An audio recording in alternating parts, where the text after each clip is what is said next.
My name is Dennis DeBoda, and welcome to another entry into the DTI Safety Management System and Quality Assurance YouTube channel.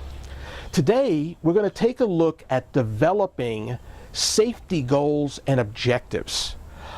It is a requirement of any of the international standards, for example, ICAO or IATA, that you develop goals and objectives that are related to safety. Now, I want you to be honest with me. How many of you develop safety goals simply off the top of your head? I know several companies that do that. Some companies say, no, we don't do it that way, Dennis. What we do is we form a team, and the team gets together and brainstorms our safety goals and objectives.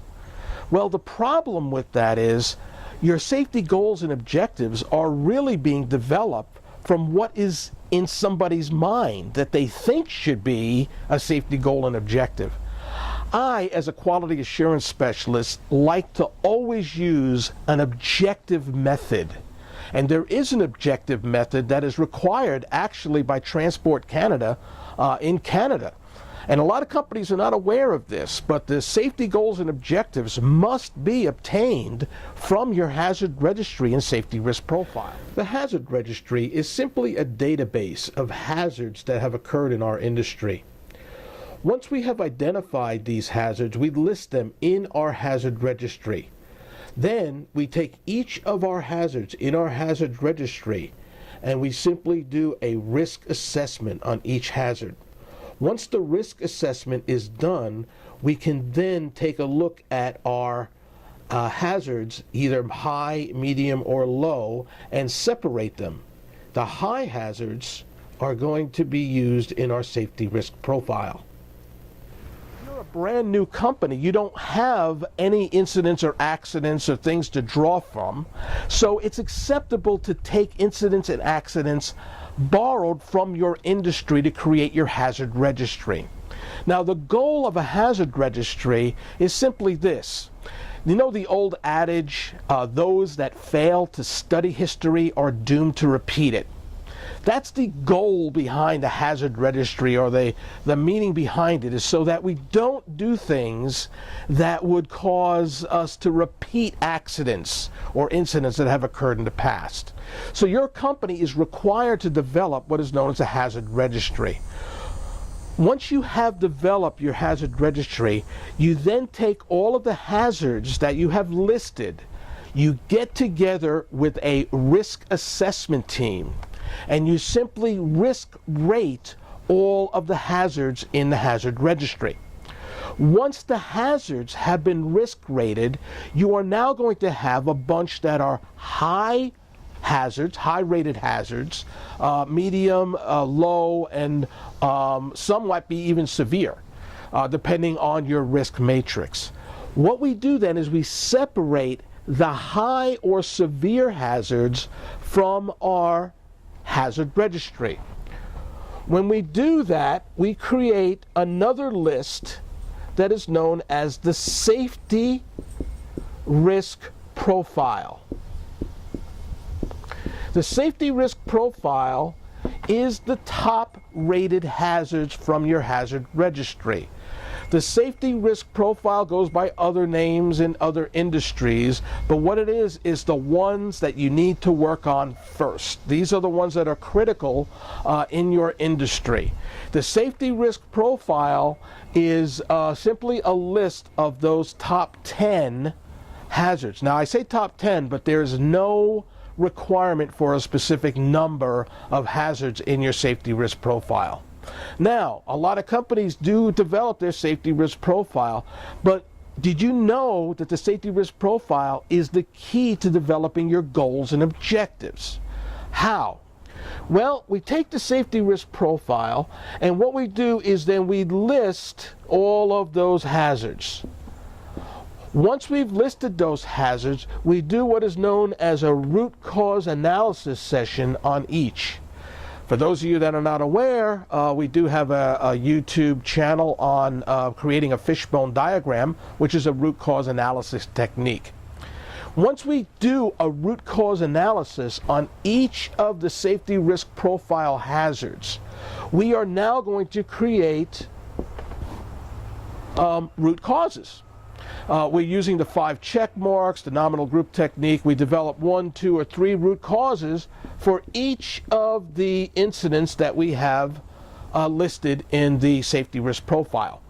Now, each one of these root causes requires mitigation. Now, what I like to say is mitigation or elimination. So we now have to say to ourselves, how are we going to eliminate or mitigate that root cause from occurring that actually was contributing factors to an incident or an accident? So we do our mitigation. Once we have done mitigation on each of the high-rated incidents and the highest picked root causes, the mitigation is then turned into an objective or goal. For example, we want to eliminate ramp incidents like carts hitting planes or tow bars breaking, that type of thing. So we want to eliminate those, or at least mitigate them so they're very, very rare. So what we do is we set up mitigating actions. It may be training, it may be instituting new procedures, it may be hiring new people, it may be changing equipment. You know, I'm trying to use the Deming inputs here. Then what we do is we take those mitigating actions and we say, okay, what do we need to obtain that? And we create objectives. Now, objectives are steps. We start out with objective 1, and that's a step to objective 2, to objective 3, and so forth. You don't have to have 4 objectives. You can have, 1 objective.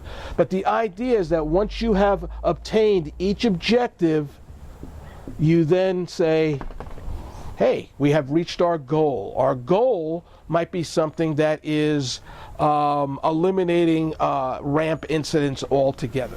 When you're ready to develop your goals, I suggest using the SMART process. This is illustrated on page 181 of the memory jogger. The SMART process simply tells you to make your goals specific, measurable, action-oriented, realistic, and time-oriented. To learn more about that, refer to your memory jogger.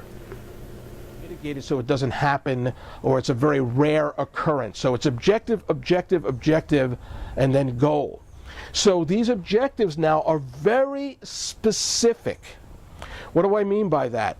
That means the goal, the objective should be, we are going to replace all of our tow bars by August 30th. Very specific. We are going to train 10 of our ramp people in these safety incidents by August 15th. These are very specific objectives. Now, by obtaining those objectives, buying new tow bars, training our ramp people, objective 1, objective 2, we will eventually reach our goal of no ramp incidents. And once we have reached our goal on every specific incident that we have occurred that has been listed in our safety risk profile, we then can replace it with another incident from the safety risk profile. And then we keep doing that. We develop the root cause analysis on the incident, we develop the root causes, we come up with the mitigating action, we turn the mitigating action into our goals and objectives.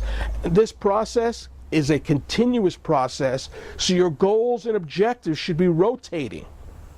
If you do this properly and you're using the SMART technique, then you should start to see a reduction in these incidents in these areas.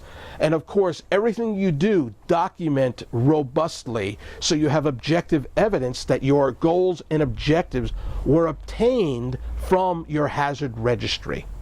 And I hope I gave you a little bit of help here in developing goals and objectives in your company that are specific and measurable.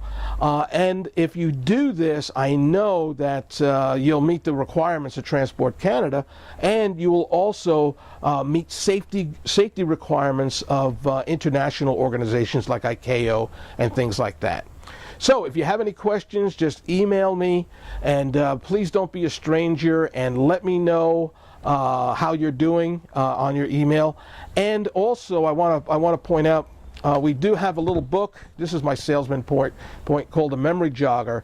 In the Memory Jogger, it has root cause analysis technique.